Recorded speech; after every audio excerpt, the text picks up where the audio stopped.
तर ही दुसरी दृश्य आपण पाहतो आहोत। आताच आपण पाहिलं की गुलाबी पेट्यामध्ये अजित पवारांचे सगळे आमदार विधान भवनाकडे निघतायत। तर अनिल पाटलांनी सांगितलंय की आज त्यांच्यासाठी गुलाबी दिवसच आहे।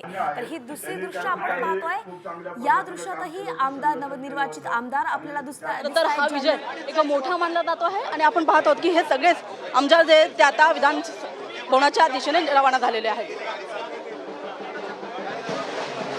सगळे शिवसेनेचे नवनिर्वाचित आमदार आहेत ज्यांनी भगव्या रंगाचे फेटे घातले आहेत आणि ते देखील आता विधान भवनामध्ये जाणार आहेत। विधान भवनाच्या बाहेरचे संपूर्ण दृश्य आपण सध्या बघतोय। एकंदरीतच शिवसेनेच्या गोटात भगवमय वातावरण झालंय, तर दुसरीकडे अजित पवारांच्या गोटामध्ये आपण पाहतोय गुलाबी रंगाचं सगळं वातावरण झालेलं आहे। शिवसेना आमदार भगव्या फेट्यांमध्ये दिसतायत, तर अजित पवारांचे आमदार गुलाबी रंगाच्या फेट्यामध्ये दिसतायत। ही दोन प्रतिकात्मक दृश्य आहेत। आपण पाहू शकतो लाडकी बहीण योजना जी गेम चेंजर ठरली त्याचं प्रतीक म्हणून गुलाबी फेटे जे आहेत ते अजित पवारांच्या नेत्यांनी परिधान केलेले आहेत। तर दुसरीकडे आपण शिवसेनेचे जे आमदार पाहतो हे दृश्य आपण सध्या बघतोय। सध्या छगन भुजबळ गाडीमध्ये बसलेले आपल्याला पाहायला मिळत आहेत आणि 41 नवनिर्वाचित राष्ट्रवादी अजित पवार पक्षाचे आमदार एकत्रितपणे विधान भवनाकडे सध्या निघाले आहेत।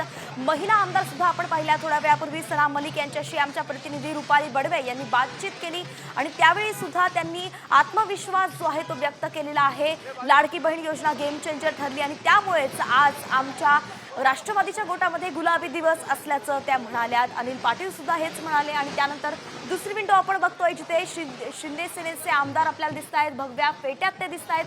हा दुसरा एक मुद्दा जो यंदा महायुतीसाठी महत्त्वाचा ठरला तो म्हणजे हिंदुत्व, बाळासाहेब ठाकरेंचे विचार आणि आनंद दिघे यांचे विचार, त्यांचं हिंदुत्व। थोडंसं सगळ्यांच्यात नवचैतन्य आहे, विजय पण ऐतिहासिक मिळालेला आहे, त्यामुळे आता निघालेत सगळेजण एकत्रपणे। की सगळेच विजयी उमेदवार निघालेले आहेत। स्वतः या ठिकाणी यांच्यासोबत सगळे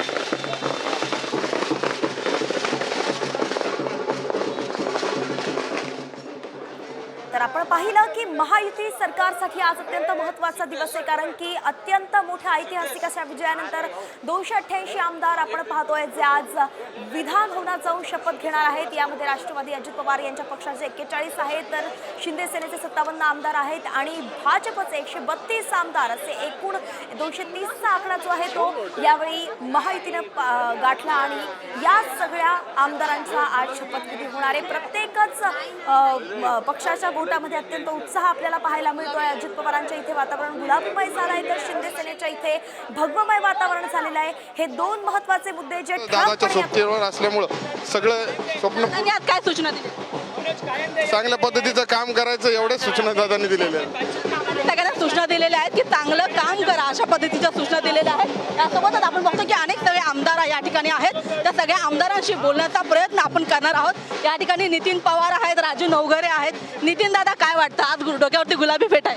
आज निश्चितच आम्ही सर्व आनंदित आहोत। आम्ही दुसऱ्यांदा निवडून आलो आहेत। निश्चितच पुढे आम्ही मतदारसंघाचा अधिक प्रमाणात कसा विकास होईल यासाठी 100% प्रयत्न करणार। बरोबर, राजू नवघरे सुद्धा आहेत। राजू दादा, आज डोक्यावरती गुलाबी फेट आहे, दादांची भेट झालेली आहे, दादांनी काय सूचना केलं, काय सूचना केल्यात का? काही सूचना केल्या नाहीत, फक्त भेट झाली, शुभेच्छा दिल्या आणि आज जायचंय। आता 5 वर्ष चांगलं काम करण्यासंदर्भात सूचना दिल्यात। पाहतो की सगळे जे आमदार आहेत सगळ्यांच्या डोक्यावरती आपल्याला गुलाबी फेटे पाहायला मिळतात आणि सगळेच आमदार या ठिकाणी निघालेले आहेत। आपल्यासोबत हिरामन खोसकर सुद्धा आहेत। हिरामन सर, आज डोक्यावरती गुलाबी फेट आहे, तुम्ही चालला सभागृहामध्ये, दादांची भेट झाली ना? गुलाबी फेट्यातच पहिला होतो, परंतु जेव्हा मागच्या वेळेस काँग्रेसनी जागा सोडली ना, मी तिथे गेलो, पण त्या काँग्रेसवाल्याचे मी आभार मानतो का मी वाचलो ह्या लाठीमधून आणि मला जनतेची काम करण्याची संधी मिळाली, सत्तेमध्ये बसलो, त्याच्यामुळं काँग्रेसवाल्याचे आभार। काँग्रेसचे आभार मानले जात आहेत। एका पत्र आपण बघतो की राजकुमार बडोले सर सुद्धा आहेत।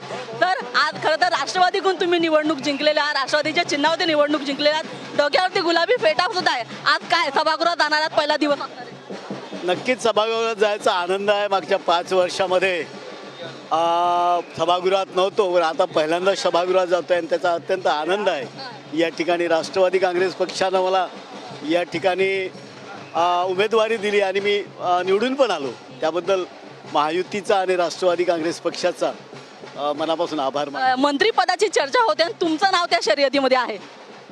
मला त्या बाबतीत खूप माहिती नाही, परंतु नक्कीच मागच्या 5 वर्षामध्ये महाराष्ट्राचा सामाजिक न्यायमंत्री म्हणून 14 ते 19मध्ये ज्या पद्धतीनं कामं केलं, लंडनमध्ये परमपूज्य बाबासाहेबांचा घर घ्यायचं असेल किंवा इंदू मिलची कामं, अशी सगळी कामं मला त्या काळामध्ये करता आली, हे माझे भाग्य समजतो.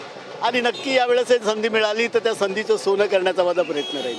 आपण बघतो राजकुमार बडोले यांचं सुद्धा नाव खरं तर मंत्रिपदाच्या चर्चेमध्ये आहे. असे अनेक उमेदवार आपल्याला या ठिकाणी पाहायला मिळतात ज्यांच्या डोक्यावरती गुलाबी फेटा आहे आणि तशा पद्धतीने एक राज्यसभेच्या आणि एकूणच लोकसभेच्या निवडणुकीनंतर जो लोकसभेचा एकूणच निकाल झाला, त्याच्यानंतर जो एकूणच विधानसभेचा जो निकाल आला, त्याच्यानंतर खरं तर राष्ट्रवादीमध्ये पुन्हा एकदा नवा जोश पाहायला मिळत आहे.